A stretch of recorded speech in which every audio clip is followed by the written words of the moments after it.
19 anos de idade, quando eu tava numa festinha no meu bairro, né, ali na minha cidade. Era aquelas festinhas de barraquinha e tal. E tinha um homem lá muito bonito, muito simpático e todo elegante, sabe? Todo vestido assim, no traje social. Eu tava numa fase de curtição, pegação. Eu não queria saber de namorar. Mas ele era tão legal, tão educado, tão carismático, tão homem, que eu não conseguia falar não. Então nós começamos a nos desenvolver, começamos a namorar. E nisso, a gente namorando, a minha família começou a se apaixonar por ele, porque ele fazia de tudo pela minha família. Só que eu, gente, eu não conseguia ser fiel. Eu comecei a atrair ele a rodo.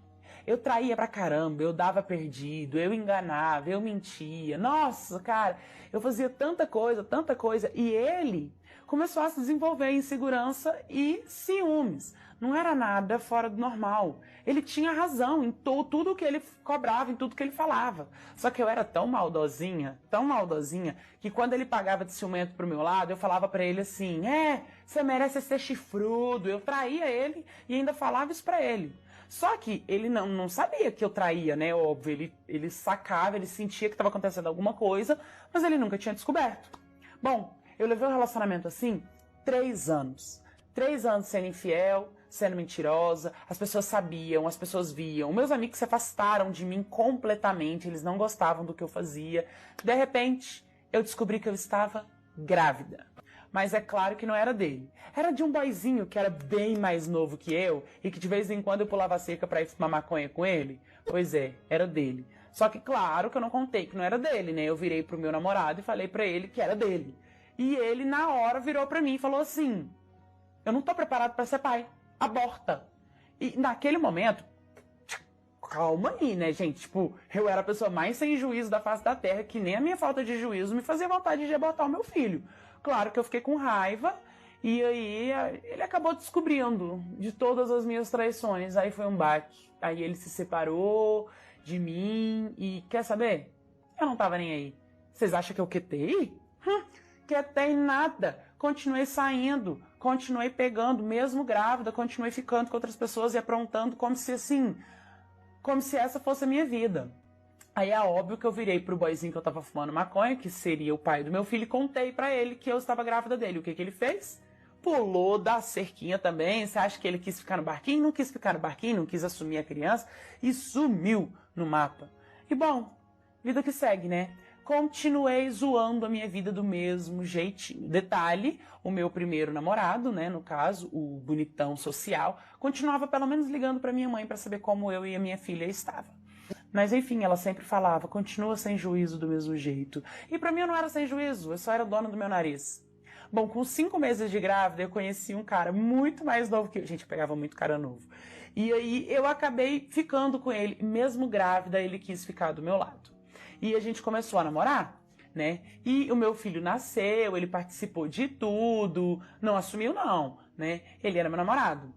Só que vocês acham que eu era fiel a ele?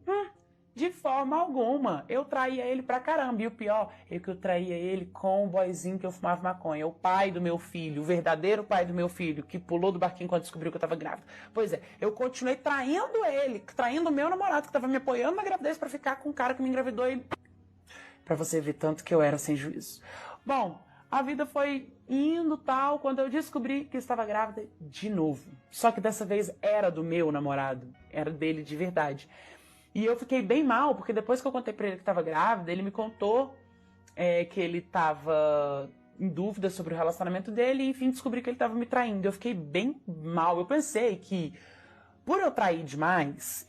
Eu descobri que um homem estava me traindo, não ia me doer, porque eu já meti tanto chifre na cabeça dele, que um chifre também, eu receber um chifre, tá tudo bem, não ia doer, entende? Só que como eu tava grávida, eu tava mais sentimental, eu tava bem mal, sabe? Tava bem mal mesmo. Eu lembro que a minha mãe virou pra mim e falou assim pra mim assim, minha filha, afinal de contas, o que você quer da sua vida? Você é uma menina, 23 anos de idade, tem um filho, né? Já tem um filho de 2 anos e pouco, tá com outro na sua barriga. Olha pra você, eu era linda, eu era jovem, eu era atraente, eu era inteligente, mas eu era grávida, eu estava grávida e era solteira, eu era sozinha. E era de 2 filhos, não era nem de um, era de 2. Afinal de contas, o que eu realmente queria pra minha vida? Eu comecei a pensar mais no que minha mãe me falava, sabe? Tipo assim, nossa, até quando que eu vou arrumar pessoas que querem ficar comigo, querem cuidar de mim, querem cuidar do meu filho, e vou ficar traindo, vou ficar me metendo em situações desconfortáveis e desagradáveis, vou ficar parecendo filho, daqui a pouco eu tô com 30 anos de idade e tô com 5 filhos nas costas.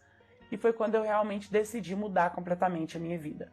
Como todos os meus amigos ficaram muito magoados de descobrir que, além de eu ter traído aquele cara que todo mundo amava ele, eu ainda menti, eu ainda tentei empurrar um filho goela abaixo pra ele, todo mundo meio que foi se afastando, todo mundo meio que tava decepcionado comigo, tipo, eu era mentirosa, eu era falsa, eu era manipuladora, então isso assustava as minhas amizades, então todo mundo se afastou.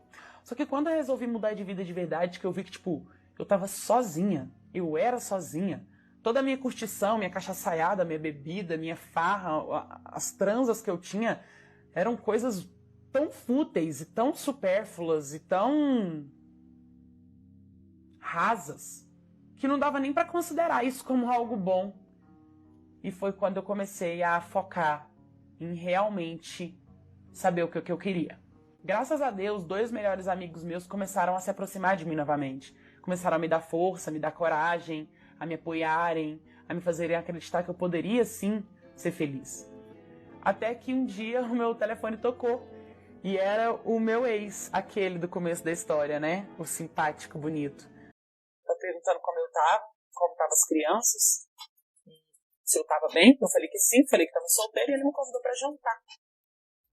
Esse é o tal do mula. Tem muita gente que tem dó do mula. E a minha mãe ficou muito feliz, né?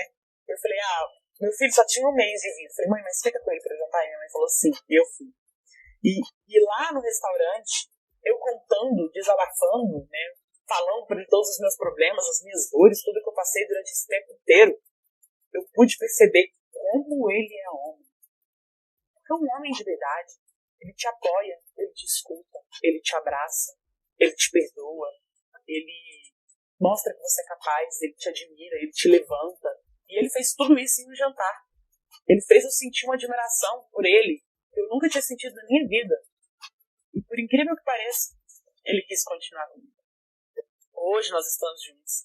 Meu primeiro filho tem 20 anos, meu segundo filho tem 18 anos, e o meu filho com o meu marido tem 11 anos. Eu precisei passar por tudo isso para dar valor nele. Hoje eu sou eternamente grata pelo marido que eu tenho, pelo pai, porque ele assumiu, registrou os meus 2 filhos. E eu tenho um grande homem dentro da minha casa. Graças a Deus, graças a Deus. Eu não sofri tanto quanto eu poderia e deveria ter sentido por todo o mal que eu causei. E graças a Deus eu tenho uma pessoa incrível do meu lado. Rapaziada, que maravilhosa história de superação. Bom, seria maravilhosa se não fosse repetida igual novela mexicana que passa em um certo canal de TV. O vídeo é tão batido e manjado que não se tem muito a comentar. O roteiro é sempre o mesmo. O cara legal, responsável, que todo mundo gosta, mas que quer apenas a segurança. Em contrapartida, você tem o cara que não quer ter nenhuma responsabilidade. O famoso Zé Droguinha. O cara que gera adrenalina por viver de uma forma abusada e sem compromisso. Então, é neste ponto que a mágica acontece. De um jeito nada surpreendente, ela trai o bom com um cara que não vale nada. Não há nada de novo nisto. É um roteiro muito previsível e extremamente manjado. Muitos querem não acreditar, mas infelizmente este é um modus operandi bastante normal no meio feminino, onde o que realmente importa é desfrutar de uma vida libertina sem qualquer tipo de restrição. Até mesmo o final é repetido e batido, já que sempre aparece o príncipe no cavalo branco para salvar a donzela, assumindo o filho dos outros e tentando curar o ser de luz que já tá pra lá de usada. Pra mim, rapaziada, o único ponto de diferente nesta história e que foge do padrão é que o cara não aprendeu com os erros que cometeu da primeira vez em que se envolveu com a digníssima de baixo nível e no fim ainda insistiu, quis voltar para o mesmo local onde ele foi tratado com desdém e falta de respeito.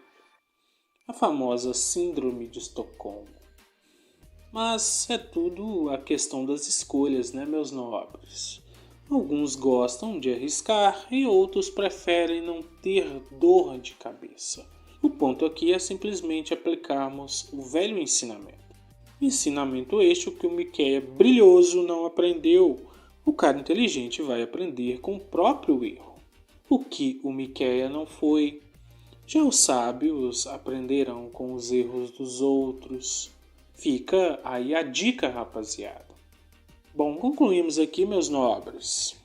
Como sempre, curtam, comentem e se inscrevam. Bom, fico por aqui, rapaziada. Vejo os senhores no próximo vídeo.